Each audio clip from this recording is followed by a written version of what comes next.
Olá, tudo bem? Graças ao nosso bom Deus, hoje nós vamos continuar compartilhando, as escrituras do apóstolo Paulo aos irmãos na cidade de Corinto. Nós sabemos que a igreja de Corinto tinha muitos problemas, mas louvamos a Deus porque o apóstolo Paulo, ele se gastou em favor daquela igreja, ele se doou em favor do crescimento, da maturidade daqueles irmãos. Precisa mais de apóstolos Paulos, no sentido de homens que se desgastam para que os irmãos em Cristo amadureçam na fé. Nós precisamos de irmãos que estejam dispostos a realmente lutar pelo bem-estar da igreja. E Paulo fez isso. E agora aqui no 1 Coríntios capítulo 15, Paulo vai falar para a gente sobre a importância da ressurreição de Jesus Cristo. Apesar dos gregos acreditar na imortalidade da alma, eles negavam a ressurreição do corpo. E parece que essa filosofia grega entrou dentro da igreja de Corinto e muitos da igreja estavam não acreditando na ressurreição do corpo. Então, Paulo vai dar 3 argumentos ou provas da ressurreição de Cristo Nosso Senhor. Se você perguntasse a um grego se os mortos ressuscitam, ele responderia com um não. Entretanto, Paulo disse à igreja de Corinto que os mortos ressuscitam. Muitas pessoas não acreditam na ressurreição do corpo, muitos acham que esta vida termina aqui mesmo, existe até movimentos religiosos que acham que a vida se resume a esta terra. Mas não, existe vida após a morte, existe não só vida após a morte, como os mortos ressuscitarão, tanto os justos como os injustos, uns para a vida eterna e outros para a condenação e o horror eterno. Eu espero que você esteja no grupo que, se você tiver morrido antes da volta de Cristo, no grupo que vão ressuscitar para a vida. Depois os vivos, os que estiverem vivos na vinda de Cristo, serão transformados e encontrarão com o Senhor nos ares. Então, em primeiro lugar, Paulo, ele vai falar aqui nos versos 1 e 2 de Romanos, eu peço que você abra a sua Bíblia, diz: irmãos, venho vos lembrar o evangelho que vos anunciei, o qual recebestes e no qual perseverais, por ele também sois salvos, se retiveres a palavra tal como vos-la preguei, a menos que tenhais crido em vão. Então, existe aqui alguns princípios que nós devemos abordar nos versículos 1 e 2, Primeiro, é que Paulo, ele estava lembrando os irmãos o evangelho que eles tinham aprendido do próprio apóstolo Paulo.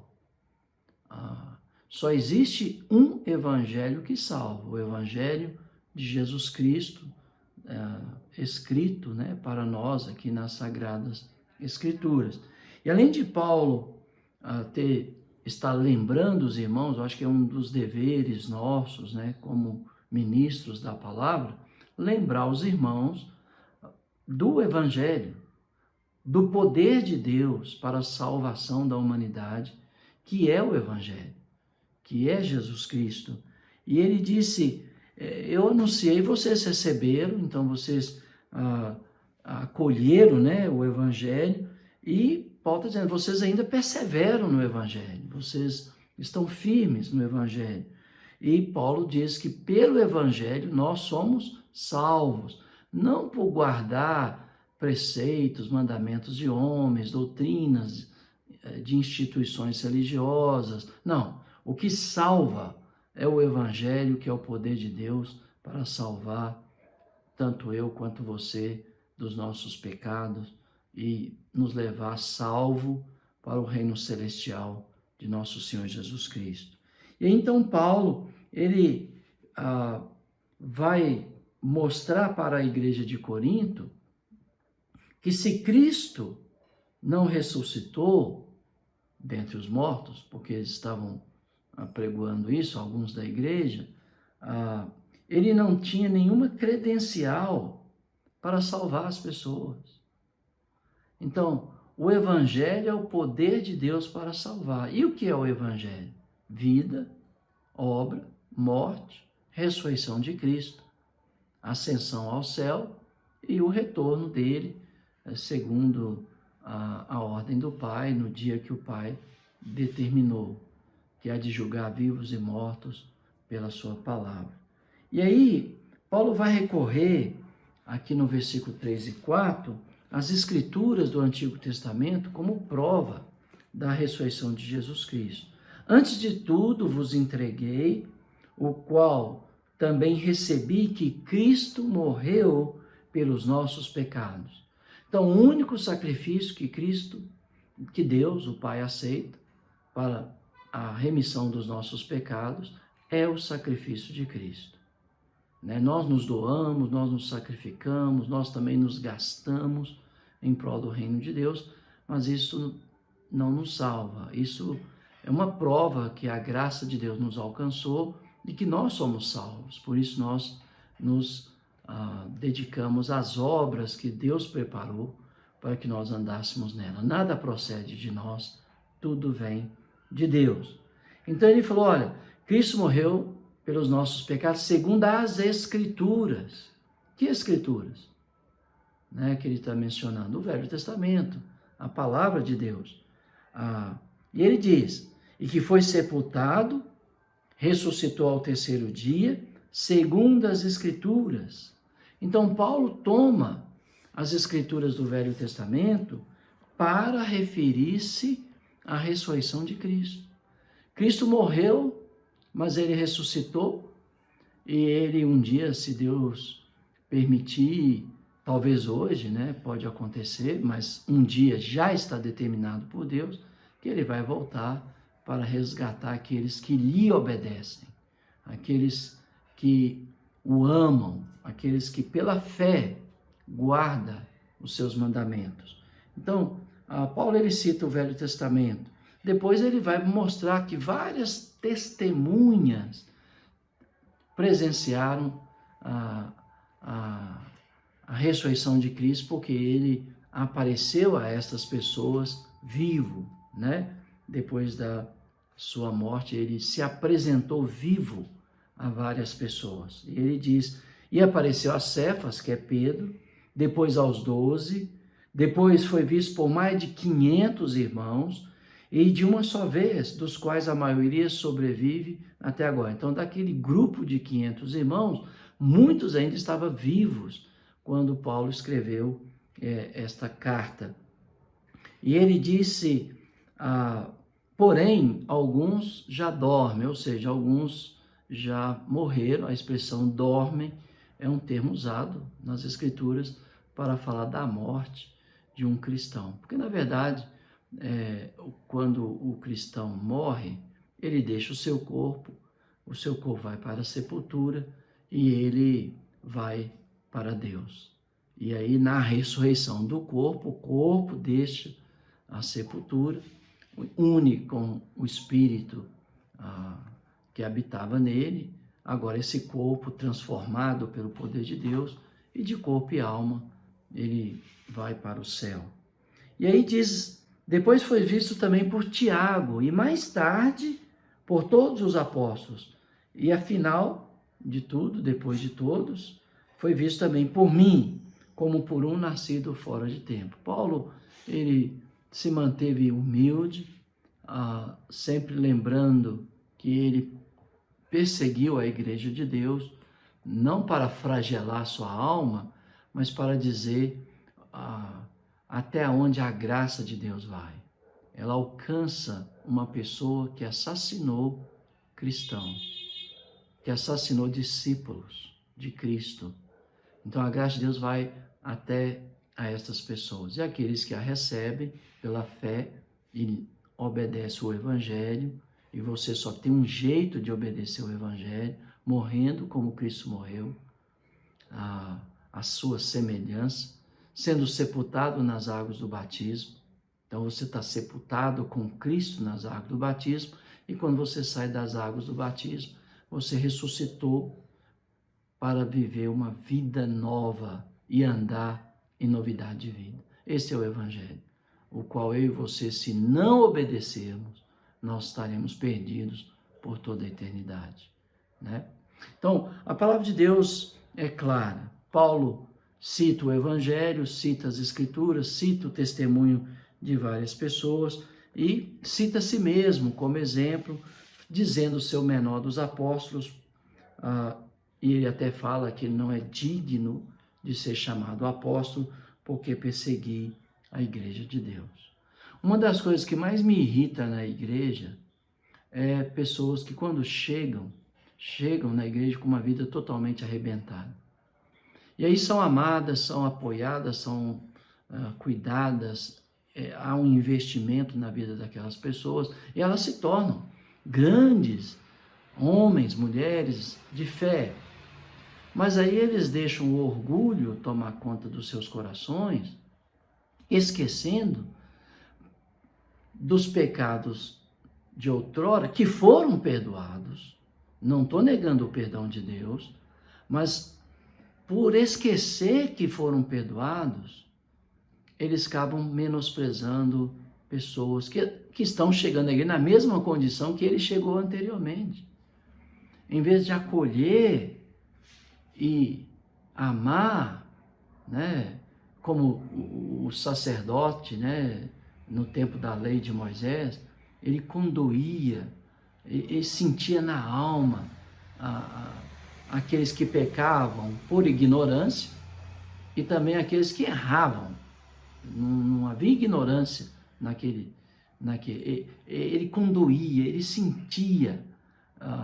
Por quê? Porque ele também era pecador, ele também reconhecia as suas fraquezas e ele, antes de fazer qualquer sacrifício em favor do povo, ele fazia primeiro para si mesmo. Então, irmão, não esqueça, você foi lavado pelo sangue do Cordeiro, hoje você foi santificado e aperfeiçoado no amor de Deus, mas você não pode esquecer quem você era, né? Você estava longe do reino de Deus, você não fazia parte da família de Deus, você vivia sem propósito, mas hoje, pela bondade de Deus, você existe em Cristo, tem propósito, vive uma vida ordeira, mas você tem que condoer-se daqueles que pecam e daqueles que erram na ignorância, e também aqueles que erram não na ignorância, mas você vai viver para interceder por eles, ajudá-los a superar os seus pecados e os seus erros.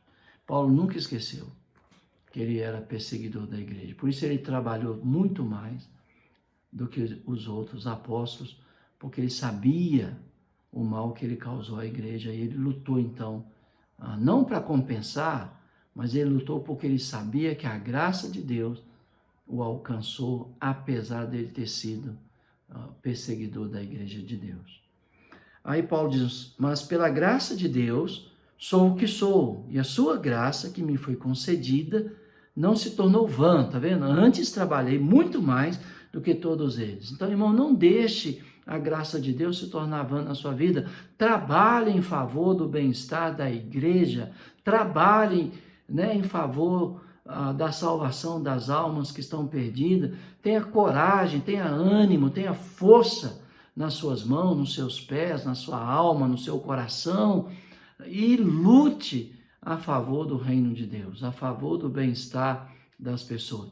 E o que vai te dar força é lembrar que a graça de Deus te alcançou, que a graça de Deus te valeu, que o perdão de Deus chegou até você e que você hoje é perdoado, santificado em Cristo para viver uma vida nova, mas também para estender a mão aos caídos, levantar os que estão fragilizados, que estão na dúvida.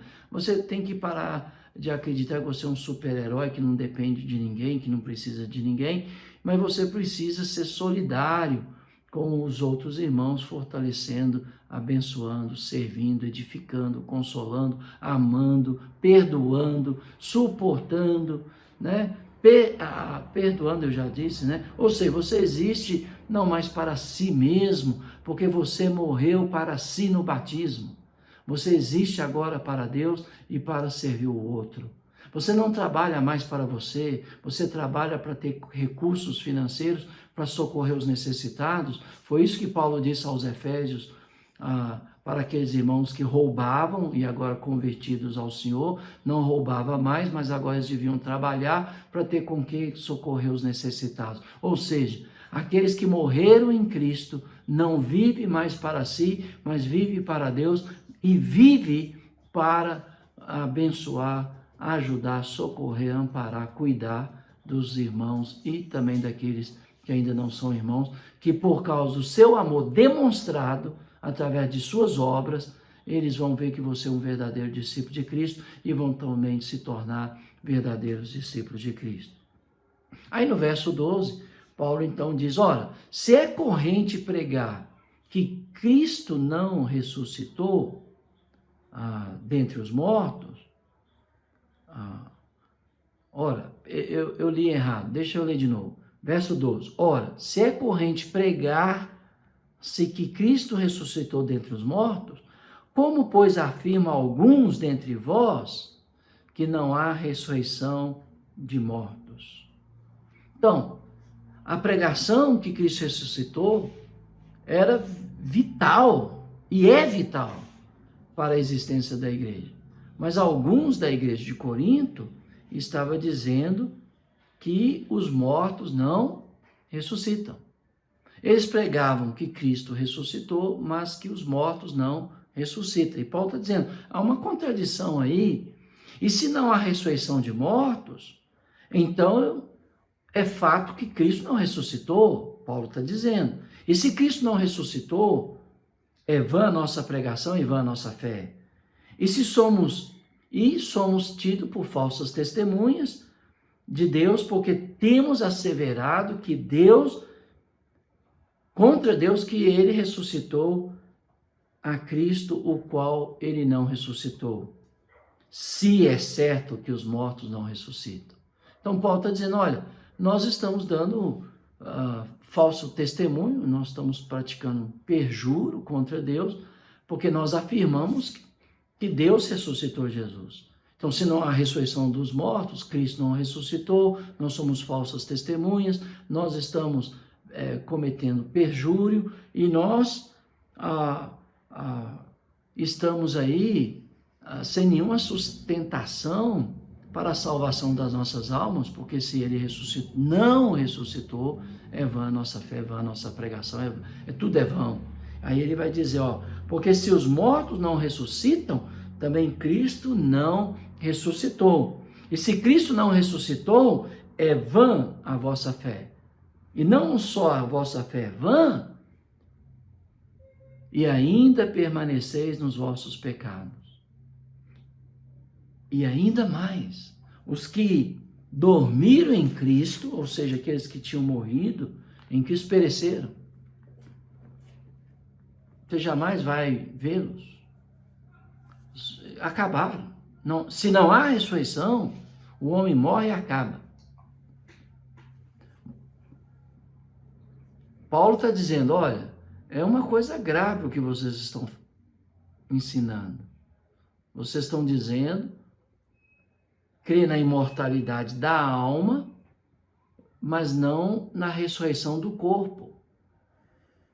Se o corpo não ressuscitou, Cristo não ressuscitou. E se Cristo não ressuscitou, tudo é vão. A sua fé é vã, vocês ainda estão nos seus pecados, portanto, vocês vão perecer.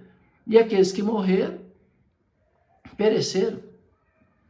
Não há nenhuma possibilidade de ressurreição. E aí Paulo vai afirmar no verso 19, se a nossa esperança em Cristo se limita apenas a esta vida, somos os mais infelizes de todos os homens. Irmãos, Deus tem duas coisas que Deus não pode fazer. Primeiro, ele não pode mentir. Segundo, ele é imutável nas suas promessas. E ele prometeu que ressuscitaria seu filho dos mortos, e não só seu filho, que é a primícia dos que morreram, mas todos aqueles que morreram, seja justos ou injustos, uns para a vida eterna no céu e outros para a condenação e o horror eterno. E Deus não pode mentir. E Ele é imutável nas suas promessas. Ele não pode mudar. Ele não tem variação de mudança como os homens, né? Infelizmente, os homens mudam ao seu bel prazer ou segundo a conveniência. Mas não Deus. Mas aí no verso 20, Paulo ele vai continuar falando sobre a ressurreição, dizendo, mas se de fato Cristo ressuscitou dentre os mortos, sendo ele as primícias dos que dormem, visto que a morte veio por meio de um homem, a saber, Adão, todos nós sabemos disso, né? Porque assim como em Adão todos morrem, assim também todos serão vivificados em Cristo, cada um, porém, por sua própria ordem. Cristo as primícias, depois os que são de Cristo na sua vinda, então virá o fim, quando ele entregar o reino a Deus e Pai, e quando houver destruído todo o principado, bem como toda potestade e poder, porque convém que ele reine, até que haja posto todos os inimigos debaixo dos seus pés. O último inimigo a ser destruído é a morte, porque todas as coisas sujeitou Deus debaixo dos seus pés, e quando diz que todas as coisas lhe sujeitou, exclui certamente aquele que tudo lhe subordinou. Quando, porém, todas as coisas lhe estiverem sujeitas, então o próprio Filho também se sujeitará àquele que todas as coisas lhe sujeitou, para que Deus seja tudo em todos. Então o apóstolo Paulo está dizendo, primeiro, Cristo é o primeiro da ressurreição, a primícia dos que dormem. Depois, aqueles que são de Cristo na sua vinda vão ressuscitar. Então virá o fim. Quando? Quando ele destruir a morte, virá o fim. E aí, quando virá o fim, ele entregará o reino, porque ele é rei e soberano nos dias de hoje, desde que ele foi ao Pai, depois que ele ficou aqui falando aos seus discípulos durante 40 dias e 40 noites sobre o reino de Deus, ele foi ao Pai, recebeu um reino eterno, inabalável, e confiou a nós, confiou aos discípulos do primeiro século, essa a próxima geração, essa a próxima, e chegou até nós. E aí Deus receberá o reino de Cristo e o próprio Cristo submeterá ao Pai, porque ele não tem problema com submissão. O homem tem, mas Cristo não tem problema com isso, né? O objetivo de Cristo sempre foi honrar, glorificar, exaltar o seu Pai. E esse deve ser o nosso objetivo de vida, né? Honrar e glorificar nosso Pai. Então, Paulo vai dizer o seguinte, olha, vocês estão dizendo que os mortos não ressuscitam. Então, se os mortos não ressuscitam, Cristo está morto. Então, por que vocês estão batizando o nome de um morto? Olha o verso 25. De outra maneira, que farão os que batizam por causa dos mortos? Olha, se não há ressurreição, Cristo não ressuscitou. Nós batizamos em nome de Jesus, ou pela autoridade de Jesus, em nome do Pai, do Filho, do Espírito Santo. Então, se nós batizamos em nome de Jesus, ou pela autoridade de Jesus, então, e ele não ressuscitou, ele está morto. Então você está batizando pessoas em nome de um morto. Não é o que um grupo religioso aqui no Brasil faz, que batiza vivos em nome de um morto para que Deus salve aquele morto. Não é isso. O que ele está dizendo é o seguinte, olha, vocês estão dizendo que Cristo não ressuscitou. Então Jesus está morto. Então, e vocês estão batizando pessoas. Vocês estão batizando pessoas no nome de um morto. Então, não faz sentido. É incoerente o que vocês estão fazendo e o que vocês estão ensinando. Né? Vocês estão adotando aí a doutrina grega, que acredita na imortalidade da alma, mas não na ressurreição do corpo. Nós cremos na ressurreição do corpo. Jesus ressuscitou no corpo. Tanto é que ele pediu Tomé para tocar nele e para Tomé verificar que ele não era um fantasma, nem um espírito, mas ele era carne e osso, né? Porque o espírito não tem carne nem osso. Então, nós cremos na ressurreição do corpo. E vocês estão aí batizando, então o que vai fazer aqueles que são batizados por causa dos mortos? Jesus está morto, não há ressurreição, porque vocês estão batizando pessoas, se não há ressurreição. Então, nós batizamos pessoas porque Cristo está vivo e há ressurreição dos mortos. Jesus ressuscitou, os que creem nele, na vinda de Cristo ressuscitarão. Os ímpios também receberão o juízo de Deus, porque eles também vão ressuscitar e vão receber a ira de Deus, porque eles rejeitaram o seu Filho. Se absolutamente os mortos não ressuscitam, por que batizam por causa deles?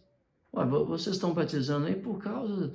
Se não há ressurreição, Jesus não ressuscitou, então por que vocês estão batizando pessoas?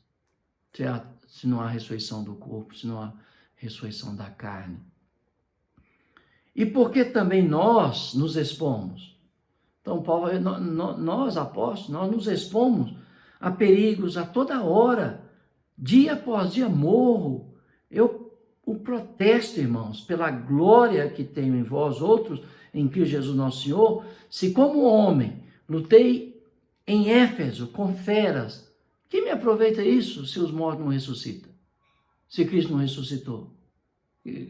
Porque se não há ressurreição dos mortos, então quem não ressuscitou? Então o que adiantou eu lutar lá em Éfeso?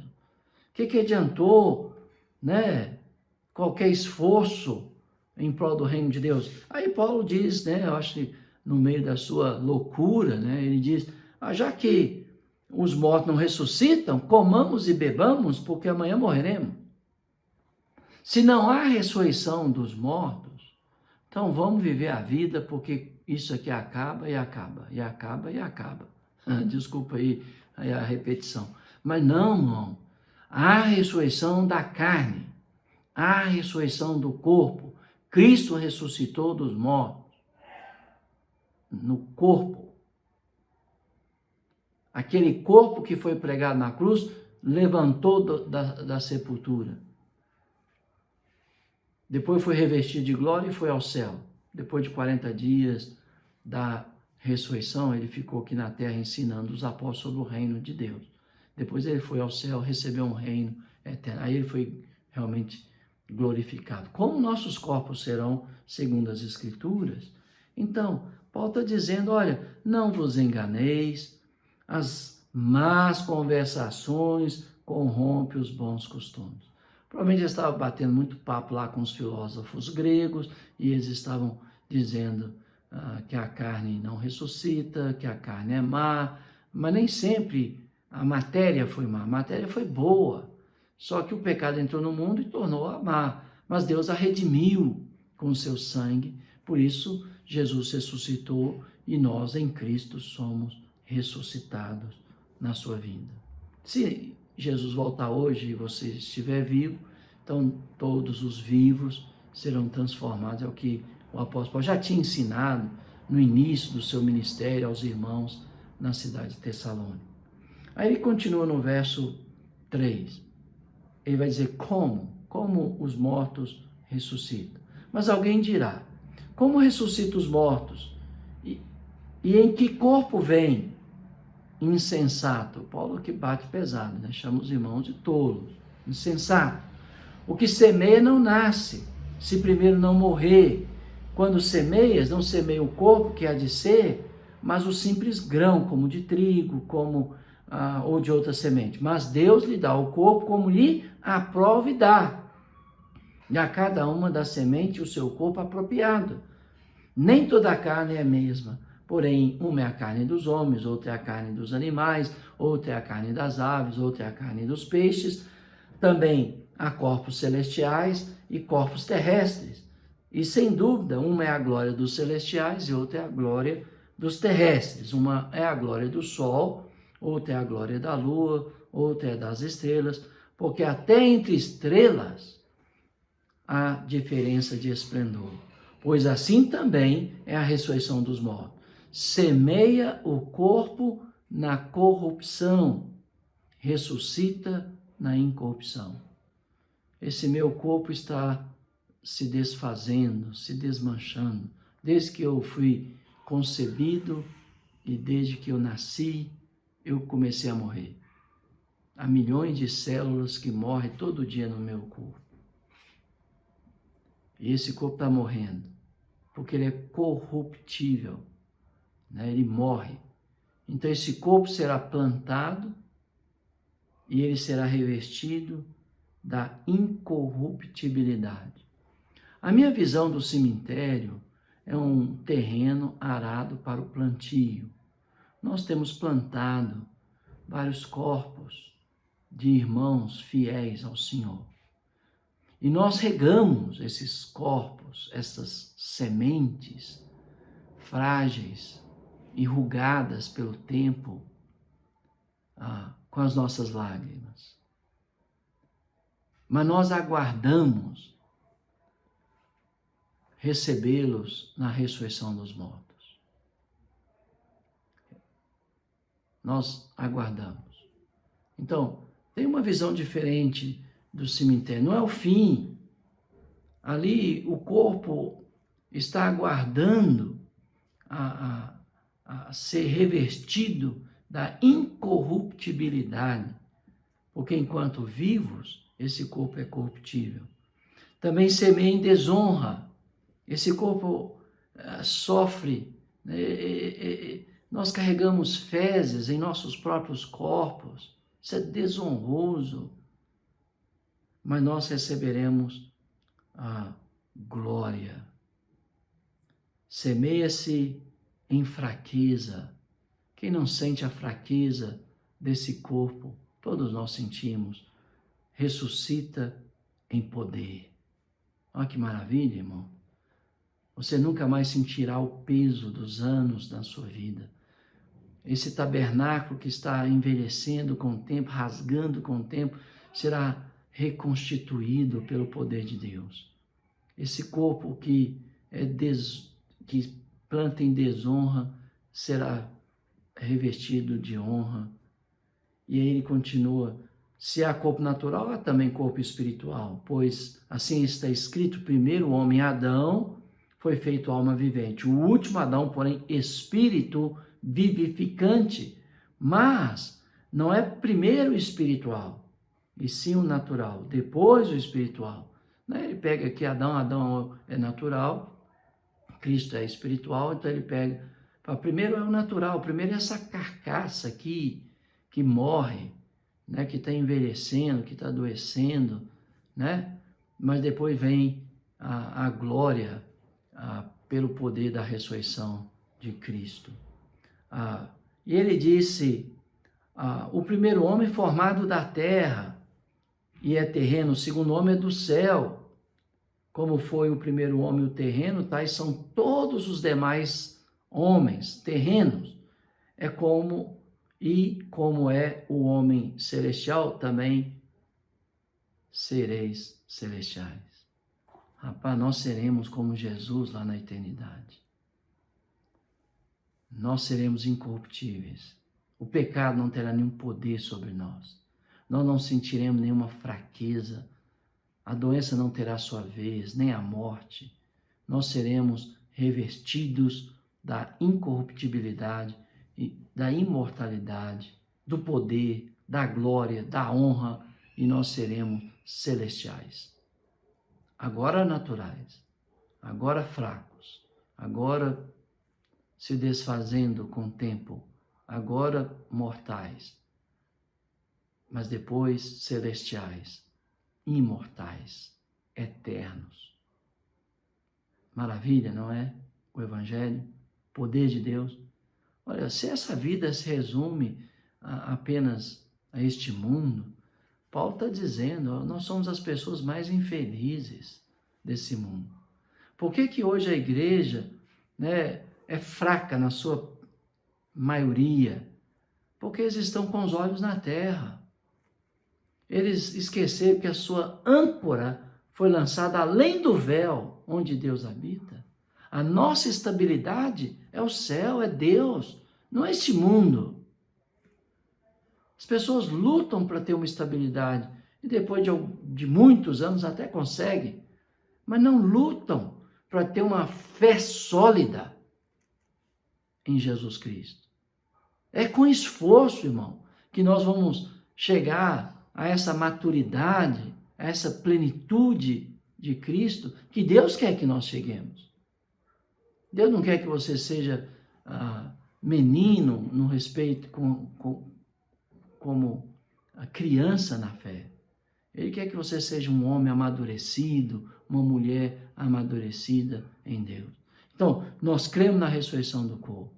Nós semeamos, temos semeados muitos irmãos nos nossos cemitérios, mas regamos com as nossas lágrimas e aguardamos a ressurreição desses irmãos. Nós vamos encontrar com eles por causa da verdade absoluta. Cristo ressuscitou dos mortos. E aí ele termina aqui esse ponto dizendo, e assim como trouxemos a imagem do que é terreno, né? Nós somos a imagem de Adão, né? Terreno, devemos também trazer a imagem do celestial. Rapaz, nós seremos igual a Jesus, é o que a Bíblia diz mais tarde lá nas cartas de João. Nós seremos como ele é, porque o veremos face a face. Eu espero que esse dia chegue logo. Eu espero que você esteja ansioso por esse dia também chegar.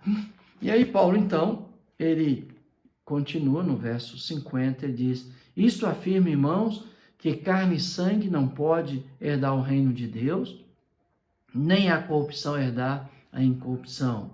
Eis que vos digo um mistério, nem todos dormiremos, ou seja, nem todos morreremos, mas transformados todos seremos. Então, se Jesus voltasse agora, você não está morto, nem eu, fisicamente falando. Então, nós seremos transformados. Primeiro os mortos ressuscitam, depois nós, os vivos, transformados e habitaremos com o Senhor na eternidade. No momento, no abrir e fechar dos olhos, será como no estalo de dedo, o ressoar da última trombeta, a trombeta soará, os mortos ressuscitarão incorruptíveis e nós seremos transformados.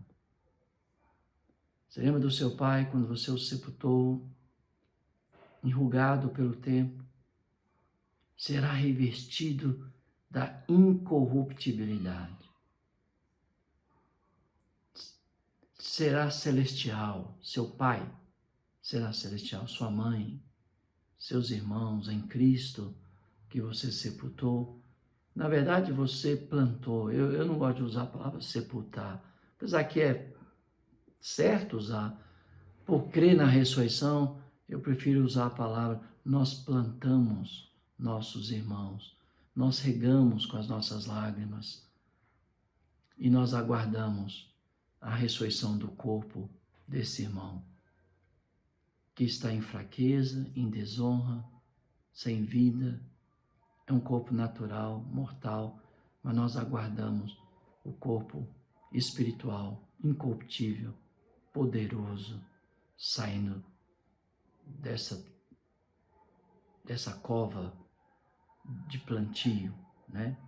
E aí então Paulo, ele encerra aqui e ele diz o seguinte, e quando esse corpo corruptível se revestir da incorruptibilidade e o que é mortal se revestir da imortalidade, então se cumprirá a palavra que está escrita, tragada foi a morte pela vitória. Né? O apóstolo Paulo, ele está citando aqui o profeta Isaías. A morte vai ser tragada pela vitória. Onde está a morte, a tua vitória? Onde está a morte, o teu aguilhão? Né? O aguilhão é aquelas pontas, né, que colocava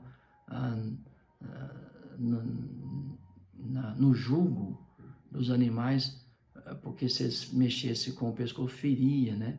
Então o pecado realmente fere, o pecado destrói, o pecado machuca, não só a nós, como aqueles que estão ao nosso redor, a igreja. Nós adoecemos Deus quando nós pecamos. Deus entristece, o Espírito Santo entristece, Jesus chora, Nós não podemos viver em pecado. Agora, se alguém pecar dentre nós, nós temos que lembrar que temos um advogado, Jesus Cristo justo, ele é a propiciação pelos nossos pecados. Mas nós não pecamos, nós não vivemos pecando.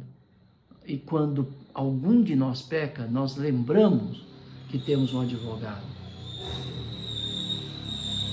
E se nós mantemos comunhão uns com os outros, o sangue de Cristo nos purifica de todo o pecado. E aí então, Paulo fala qual é o poder da morte. Ele diz, olha, o aguilhão da morte é o pecado, e a força do pecado é a lei. Por isso que nós não podemos fazer do Novo Testamento um livro de regras, um livro de leis. Porque se você quiser achar um monte de regras, você vai achar até onde não existe. É um livro de princípios, é a graça e a verdade. É graça sobre graça.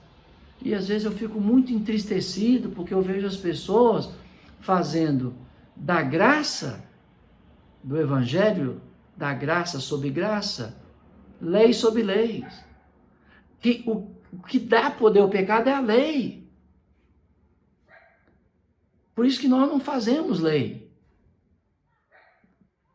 Nós te encorajamos a ampliar a sua visão, o seu conhecimento sobre Deus, sobre a vontade de Deus para a sua vida, e oramos para que você possa praticar aquilo que você tem aprendido através das Escrituras, para que você seja aperfeiçoado no amor, para que na volta de Cristo você seja achado íntegro, inculpável, irrepreensível e não saia da sua presença envergonhado.